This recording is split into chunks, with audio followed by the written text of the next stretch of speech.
Hello again, everybody. I'm Paul the Nitro Scouts, and welcome to this edition of Nitro Memories. Thank you so much for joining us. Today, we're going back to February 1987. Excuse me there. Let's begin with the Cosmic Fireball. Jim Cornette and the Midnight Express were trying to win the United States Tag Team titles from Barry Windham and and Rugged and the Hands of Stone, Ronnie Garvin. Well, they had a battle on WCW or NWA Pro Wrestling, and Ronnie Garvin had him beat with the knockout punch when Bobby Eaton interrupted the count. As all four wrestlers were battling in the ring, here comes Jim Cornette in there as Ronnie was about Ronnie was about to turn around. Jim Cornette lit up, boy, and I'm talking. He lit up this huge fireball and threw it right in Ronnie Garvin's face. I'm like, ooh, he's learned from the Sheik. Anyway, Ronnie felt the fireball. He went down hard. The match was stopped, of course. Jim Cornette and the Midnight Express were disqualified, and then everybody came out there to try to assist him, including Gorgeous Jimmy Garvin. Excuse me there. Gorgeous Jimmy Garvin, who at that time was a heel, came in the ring and held Ronnie Garvin. They had a towel over his eyes after getting hit with the fireball, and they were hauling him back to the locker room. I mean, Ronnie was screaming in pain. After all, he got hit with a fireball, and as soon as Ronnie was in the locker room, Jimmy just bolted out of that locker room, went right into the heels locker room, and went right after Jim Cornette. And there was a melee, and it was just so out of control. And the other wrestlers had to go break it up. Come on, Jimmy, break it up. You got to help Ronnie. Break it up. Come on.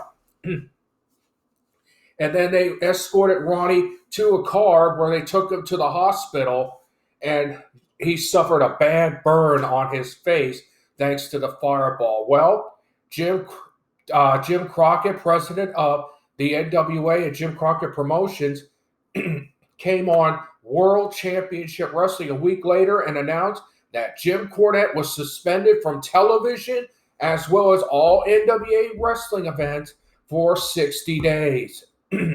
Excuse me. That was indefinite. Yeah, it was an indefinite suspension from television. But Jim Cornette, using his mama Cornette's money, got an attorney to overturn the decision. However, Jim Cornette had a price to pay for what happened. And the week later on television, Jim Crockett announced that, yes, the suspension was lifted, but Jim Cornette had to pay a heavy, heavy fine. I'm talking a lot of money, but of course, Jim went to Mama Cornette, and they paid the fine. Also, very interesting is that there was an open contract with Jim Cornette's signature on it. Well, Ronnie Garvin signed it, and as soon as he gets cleared, which would happen in a couple weeks, Jim Cornette would have to fight Ronnie Garvin, the Hands of Stone, inside of a steel cage. Cornette flipped out. Dennis Condrey comes out and says, he can't help it. He can't help it if a cosmic fireball came from the sky and burned Ronnie Garvin.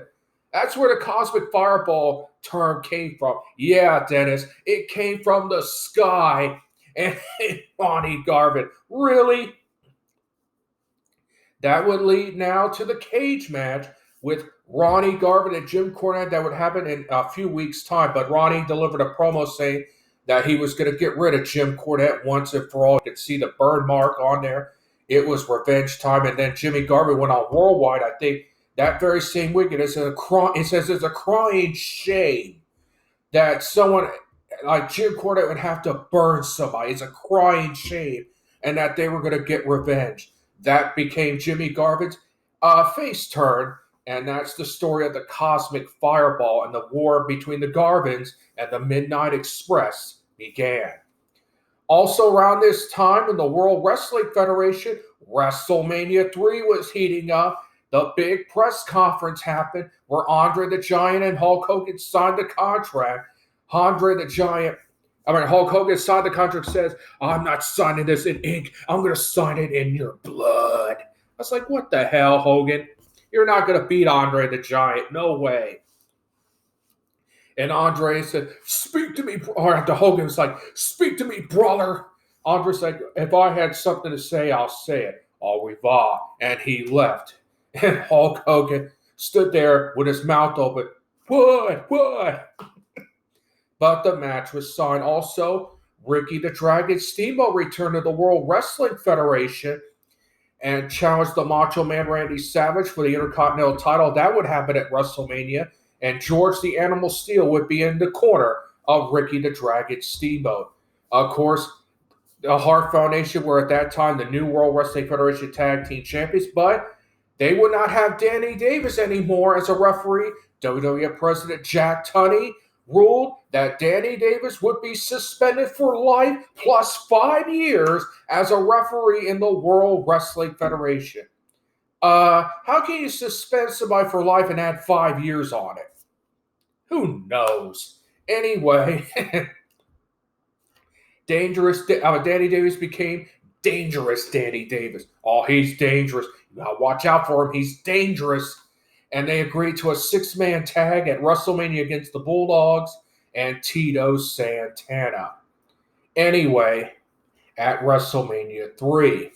So that was heating up in the World Wrestling Federation. Meanwhile, back over in the NWA, it was announced that the Jim Crockett Sr. Memorial Cup Tag Team Tournament, the second annual Jim Crockett Sr. Memorial Cup Tag Team Tournament, I should say, was going to happen in Baltimore, Maryland on April 11th and 12th, which turned out to be the best tag team tournament in the history of professional wrestling. Tremendous stuff. That was tremendous stuff. And that in March, they would announce the seeds for the Jim Crockett Sr. Memorial Tag Team Tournament. And also was announced the Nature Boy Ric Flair would defend the NWA World Heavyweight title against Barry Windham. Also at the same time, the AWA was getting ready for Super Clash 2 in San Francisco, where Curt Hennig would take on Nick Bockwinkel for the AWA World Heavyweight title. That would be in May in San Francisco. World Class Championship Wrestling was having their 4th annual David and Mike Von Erich now Memorial Cup of Champions. Nobody cared at that particular point. The UWF was entering its final year of business in the Universal Wrestling Federation as well at that particular time. Well, folks, that does it for February 1987 of Nitro Memories. Next week, on the next episode of Nitro Memories, it'll be a 2-part edition of Nitro Memories. Part 1, I'll look at WrestleMania 3 because a unique story about how I had to wait almost 2 months to get the VHS copy of WrestleMania 3. It was that hot. And in part 2, I'll look at what else happened in April of 1987, including the Jim Crockett Sr. Memorial Tag Team Tournament. That's it for now. For the Jim Crockett Sr. Memorial Cup Tag Team Tournament. That would occur in April. But that would be part 2 of our look back at March 1987. Until then, I'm Paul the Nitro Skyver saying so long, everybody, for Nitro Memories.